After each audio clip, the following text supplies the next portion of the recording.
Good morning. Appreciate you being here, and had a good practice this morning, getting ready for Utah State. Boy, those lights are bright today, man. Guys were fired up, into it. Great opportunity to play a team that beat us in our first outing last year. They come here, so guys are excited to get back out there and go. So we're on to Utah State, and that's our focus. We've fully evaluated the Duke game, and we've learned our lessons. We've put it behind us. It's not on our mind anymore. All that's on our mind now is Utah State. So if you want to talk about Utah State, fire away. Offensively, what would you say is the biggest issue right now playing in? Well, with Utah State or in the past?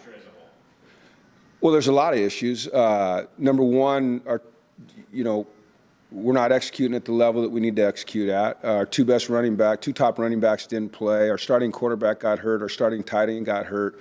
So we have to find ways to, maneuver around those obstacles, and that's always a challenge. And so this week going forward, we're going to do the best we can to put our guys in the right position and help them get open, work hard during practice at the things that we think we need to do to be better at, and then go out there and fire away again on Saturday. What problems does Utah State's offense cause? You did get 78 one game. They spread the field. Yeah, against GMU they had 38. GMU's pretty good defense. They spread the field. They take those extra wide splits. So they make you defend width and depth really well, and that's that's a challenge right there. The way you guys are currently playing offense, given you have to have long, sustained 9, 10, 11, 12 play drives, do you think that's contributing to some of the difficulties right now in terms of maybe overall talent that you have offensively at this point before where you are in the program? I think you're always trying to improve your talent through recruiting, and you're also trying to develop the talent that's on your team. And I think that's the important thing about coaching, is going out and working with what you have and trying to maximize what they do best and not put them in situations where you're asking them to do things that they can't do. And then, as we all know, it's about having, ultimately the best players you can have. And so we got to continue to try to do a great job of recruiting, overcome some of the obstacles that we face in recruiting, and get the best players we can possibly get and put them in the best position to go do what they do best. And that's our objective every day, and we work hard at it every day. Jim, is there enough carryover from last year's game with them? Do they have enough people back, enough Steve's back, that helps you prepare for this year's game? Well, they have a new offensive coordinator, so that changes a lot right there. But yeah, there's some carryover. New quarterback. You had a couple offensive linemen are the same, a couple receivers are the same. Their running backs are, have been there. But new coordinator, so that changes some things. A little bit different philosophy. Not a wild change, but. And looking at them, there's some similarities and there's some differences. And then, you got to learn a coordinator's tendencies in terms of calling a game. But, I think more than anything, what it comes down to, obviously, is just our execution. And I think, defensively, if we can execute, if we understand what we're doing, then we can execute. If we can execute and do it with certainty, then we can play fast. When we play fast, we can make some plays. I can't hear you. I'm sorry, Don. Yeah, we're going to be talking to Christian and Jackson, I believe, and obviously they're leaders of the team. How's the leadership in your locker room holding up? How's the vibe in your locker room? Are you sensing the things that you were sensing last year? Are you sensing the positive vibes? Yeah, and I don't think you heard me when I first started. We just had a really good practice, and not just, it was probably, I talked to Nick coming off the field, and because I'm spending more time with defense, he's spending more time with offense. He says the best Tuesday practice we've had this far. I felt the same way on offense. Now, that's a function of the guys digging in, paying attention, having a will and a want to come out of this thing. If you stop seeing those things, then that indicates that maybe we're faltering in some of those areas. But I don't see that at all, Dom. I do feel the same things. I said this a couple weeks ago. I think early in the season, when we had a disappointing loss to NC State and we had a disappointing loss to Georgia State and even the loss to FIU, I don't know that I could have said that I felt what I needed to feel, But I told you guys after the game it seemed like we were back kind of where we need to be emotionally.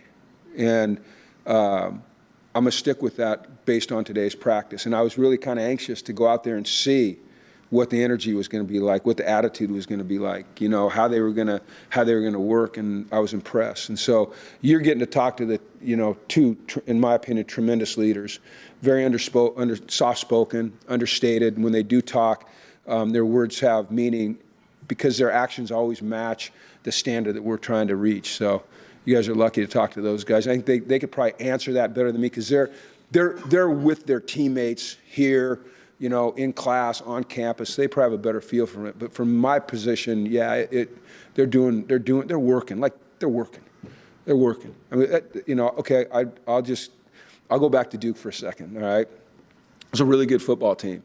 Really good. What do they rank in the country right now? 17th, you know, and that's, you know, they could be anywhere in there from 10 to 17, I guess. Really good football team. They don't have any weaknesses, and they beat us handily. But I told you after the game, it was confirmed when I watched the film, is the attitude and the effort was how it has to be if you ever want to have a chance to succeed, you know? And so that's why I feel optimistic about where things are headed, which, you know, may sound crazy. Jim, how much of last year's optimism and success that you had in the late season run do you, if at all, do you refer to now and say we had a lot of success last year and we got to do whatever it was you were doing then?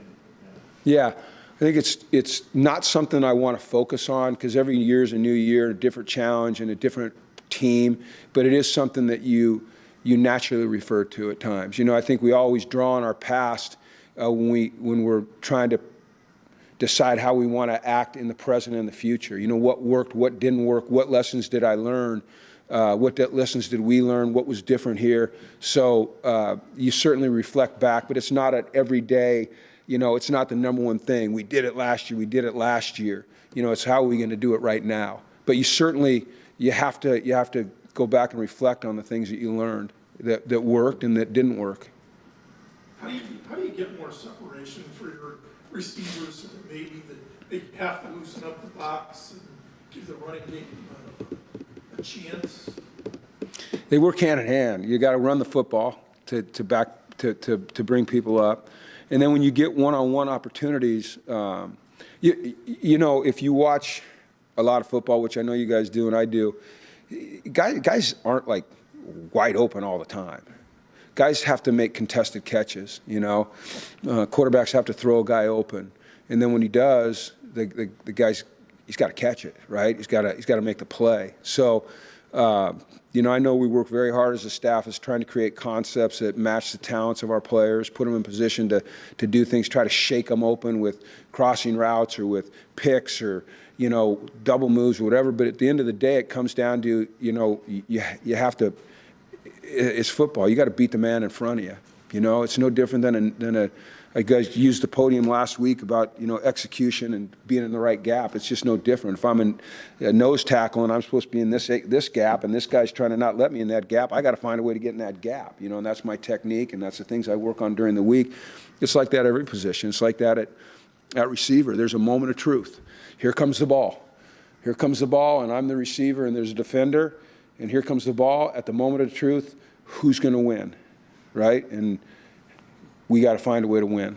We got to find a way. Does that happen, or is it a matter of bringing in more talent? Both. Can receive, yeah, I think it's a combination of both. Like I said, the guys on your team, your responsibility as a coach is to get the best out of them, to help them maximize their ability, to maximize their talent. That's your job. Your other job is to always try to recruit above what you have.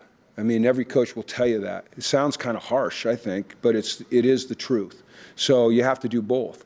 We were very active this offseason in terms of trying to recruit wide receivers. We went after every single one of them. We didn't have the money to get a lot of those guys that we were in the game with. You know, as I've told you before, we're not a Power 5 team, and we'd be right in the hunt. And a Power 5 team would come in and say, I'm a Power 5 team and I can give you 25, 30, 45, 50 grand. We can't do that, you know, so we're not going to win those battles, but we're going to keep trying to fight them. So we just have to keep developing the young men that we have to the best of their ability and the best of our ability as coaches, and we have to go out and we have to recruit, you know? And then when we get young guys that do show some ability, that do have some traits that you like, we got to develop the heck out of them, you know? So it's never an easy path when you're coming from where this program came from to get where, you know, we ultimately want to go. It's an uneven, unsteady, it can be dejecting, it can be frustrating. I can't even imagine what the frustration level is for the people outside the building. You know, I can tell you what it's like for the people inside the building, but I'm sure it's the same thing. But look, I've been a part of really good teams and a part of really bad teams and a part of teams that were descending and part of a teams that were ascending, you know? Like, I've seen franchises go from really good to not very good. I mean, in my time at the 49ers, we were really, really good, then we weren't very good, then we were good again, and you get a feel. And even though we're sitting here at 0-4, my innate feeling based upon my experiences in this profession tell me that we're still doing the right things. We just got to do them better, and we got to continue to recruit the best players that we can and develop the heck out of them. Basketball coaches like to talk about having good practice to carry over Mm-hmm. to the game. I know we see on Tuesday, and you've been happy with the last at least couple of Tuesday practices. Have the practices been what you've wanted through the week, and it's just not translated to the game, or how have you seen it? Well, you're never going to play a perfect football game, and I think part of having a good practice is not always just the execution, because what coaches do during practice is try to create problems that their players have to solve, that they may have to solve on a Saturday, right? You don't want to make everything easy. You want to make it hard. So they have to think and react and adjust. And then you want to give them some things that they absolutely understand, because you're trying to build confidence at the same time. So a lot of times my indicators for a good practice are focus, energy, enthusiasm, effort, attitude, and execution all at once, you know? So, you know, I kind of judge the practice through the lens of all those things. And if a guy's trying and it's not getting executed because it's the first time he's seen it, we're going to repeat it, and he's going to understand it. We're going to slow it down until he understands it. So the practice has been good. In terms of carryover to a game, yeah, at times it's carried over and at times it hasn't, just like every team in the country. You know, you have good plays and you have bad plays. You have mismatches for you and you have mismatches against you. And unfortunately for us, there hasn't been enough consistency, and we haven't won enough of our matchups. And I'm talking about every position, you know, and every call as well. So I know this: if you don't have good practices, you really don't have a chance to come out of this and win, right? If you do have good practices, if you do have good effort, if you have a good attitude, man, you got a chance. But if you don't do those things, you got no chance. So at least, you know, we got a fighting chance, because our guys will fight. What would you tell fans who don't see the effort in practice and don't see things improving? I mean, Well, they are improving. That's the thing, is I would tell them, I wouldn't tell them anything. I'd tell them trust their eyes, feel how they feel. I've said this many times, and I'll say it, we have to earn the right for fans to support us. You know what I mean? I'd tell them to trust me, but I wouldn't expect them to trust me. You know, I mean, people outside are typically a little bit more fickle than people inside, because they don't have the same information. They just see what they see on Saturdays, and that's understandable. I get that. But I would say, if you want to, hang in there. If you want to understand where this program was, if you want to understand that I think I know what I'm doing, understand it's not going to be some easy road. It's so much harder to go from 1 win to 6 than it is to go from 6 to 7. You can go find that as a fact. It's a fact. Expectations probably got a little out of hand, based upon where this program had been. I mean, how many games had they won? And I'm counting 2020 when they canceled football, because that was a football season that this program decided not to play. So how many games had they won in the last 5 years? Do you guys know? I don't know. I know it was less than 6. And I'm counting 2020 because the rest of the football world played football. So they didn't win, but 5 or 6 games in 5 years. So you win 5 and everyone goes, here we go, everything's great again. Man, there's a reality check, you know? Yeah, it's growing. It's just not necessarily obvious to the outside eye. So I would tell fans, I understand your skepticism. Your skepticism is based in a truth, a reality about what this football program has been. But if you can hang in there, and I'm not telling you that it's going to turn around at any time, any point in time, other than it's going to turn around. And it is turning. But it ain't like, we're not like in a motorboat going like this. We're in a freaking, you know, big old freaking frigate trying to turn. And we got the right people trying to turn it, players and staff. From a kicking standpoint, Joe struggled a bit. I know Noah didn't have the extra point. Is there going to be a change there? Not right now. There's a competition this week between those two. Joe, tough road back off the knee. Seems a little, you know, unsure and a little down. Need to pull him out of that because he's a talented kid. Can't let that happen to a young person.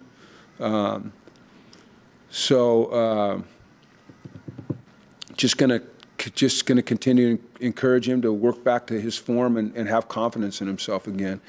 And that's tricky when you miss a couple field goals. You only get so many chances at that position. Your confidence dies, and we can't let it die. The running back room, is it getting healthier? I mean, does Devontae feel better? I don't know how he feels. Yeah, I don't know how he feels. But I was excited to see Cam play the way he did. You know, I've kind of talked about him for a couple weeks. Thought he went in there and punched it up in there well. I thought Jalen ran well. The unfortunate thing was the fumble. Obviously, you know, it's tough to count on someone that's going to fumble, but we've got to continue to work with him on those things because you saw that he does have the ability to, you know, to get some tough yards. So, and then Victor ran hard, and I think he's feeling a lot better. Okay, thanks everyone. Thanks for coming down.